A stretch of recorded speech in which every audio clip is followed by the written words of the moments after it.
بسم اللہ الرحمن الرحیم الحمد للہ رب العالمین والصلاة والسلام علی اشرف الانبیاء والمرسلین اما بعد۔ سنن نسائی کا الحمدللہ مطالعہ چل رہا ہے، کتاب الجنائز کا، جنازے کے احکام و مسائل۔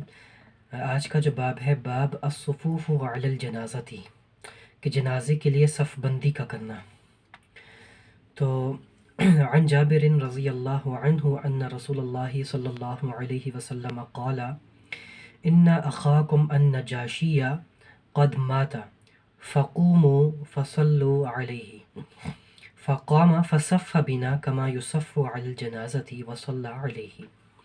حضرت جابر رضی اللہ عنہ فرماتے ہیں کہ نبی کریم صلی اللہ علیہ وسلم نے فرمایا کہ تمہارا بھائی نجاشی جو ہے وہ فوت ہو گیا ہے، تو کھڑے ہو اور اس کے لیے نماز جنازہ پڑھو۔ تو صحابہ کہتے ہیں کہ ہم پھر کھڑے ہوئے اور ہم نے صف بندی کی، جیسا کہ جنازے کے لیے صف بندی کی جاتی ہے، اور ہم نے اس کی نماز پڑھی۔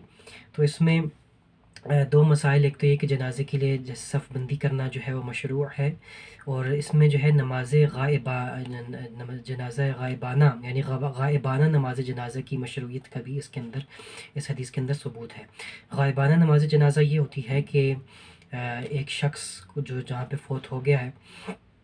تو ظاہر بات ہے جہاں پہ فوت ہوتا ہے وہاں پہ اس کی میت کو رکھ کے اس کا جنازہ پڑھا جاتا ہے، لیکن جو مسلمان دور ہیں، جو اس جنازے میں شرکت نہیں کر پائے، تو وہ پھر اپنے طور پر جو ہے وہ اپنی اپنی جگہوں پر جو ہے وہ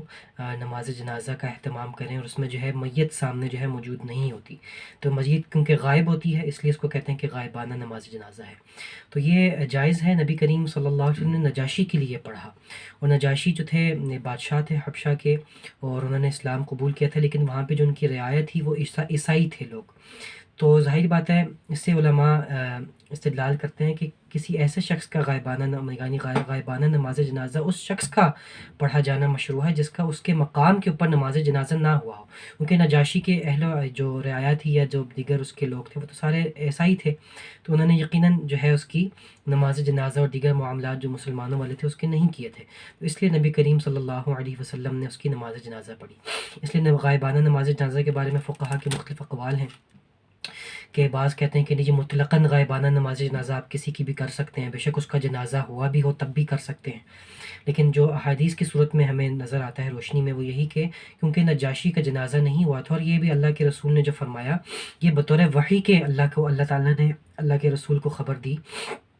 یا دیگر اگر کسی ذریعے سے اللہ کے رسول تک خبر پہنچی کہ نجاشی جو ہے وہ فوت ہوئے ہیں، تو اللہ کے رسول صلی اللہ علیہ وسلم نے ان کی نماز جنازہ پڑھنے کا حکم دیا۔ ورنہ دیکھیں باقی کتنے صحابہ فوت ہوئے، کتنے ایسے یعنی صحابہ تھے جو دور دراز تھے، وہ فوت ہوئے تو ان کی غائبانہ نماز جنازہ کا ہمیں ثبوت نہیں ملتا، تو اس لیے اس حدیث کی روشنی میں راجح قول یہی ہم کہتے ہیں کہ غائبانہ نماز جنازہ اس کی پڑھی جائے جس کا نماز جنازہ نہ ہوا ہو۔ بعض غائبانہ نماز جنازہ کو بہت زیادہ سیاسی طور پہ بھی ہم دیکھتے ہیں کہ اس کو جو ہے وہ اس پہ سیاست بھی کی جاتی ہے، یعنی اپنے مرضی کے سیاستدان یا اپنی مرضی کے ایسے رہنما کے، اور ملکوں کی سطح پہ، ریاستی سطح پہ، کہ جن سے کوئی آپ کی سیاسی ہمدردی ہوتی ہے، ان کے پھر ریاستوں میں اور ملکوں میں بڑی ایک یعنی اہتمام سے غائبانہ نماز جنازہ کا پڑھا جاتا ہے، اور بہرحال تو اس کو جو ہے جس طرح غائبانہ نماز جنازہ کو سیاسی جو ہے وہ نہیں بنانا چاہیے، جیسے کہ ہمارے ملکوں میں اکثر ان چیزوں کو دیکھا جاتا ہے کہ سیاسی وابستگیوں کی بنا کے اوپر جو ہے اس کو کیا جاتا ہے، بلکہ احادیث کی روشنی میں جو اس کے قواعد ہیں جو بیان کیے گئے کہ جس کا نماز جنازہ نہ ہو تو اس کی نماز جنازہ غائبانہ پڑھی جائے تو اس کا جو ہے وہ پڑھنے میں کوئی حرج نہیں۔ اس کے بعد الصلاۃ علی الباب الصلاۃ علی الجنازۃ قائمہ، کہ نماز جنازہ کھڑے ہو کر پڑھی جائے، تو اس پہ حدیث لائے ہیں، یہ ہم پہلے بھی پڑھ چکے ہیں کہ عن سمرہ سے روایت ہے کہ قام رسول اللہ صلی اللہ علیہ وسلم فی الصلاۃ فی وسطها، کہ ایک خاتون جو ہے جو کہ اپنی فوت ہو گئیں،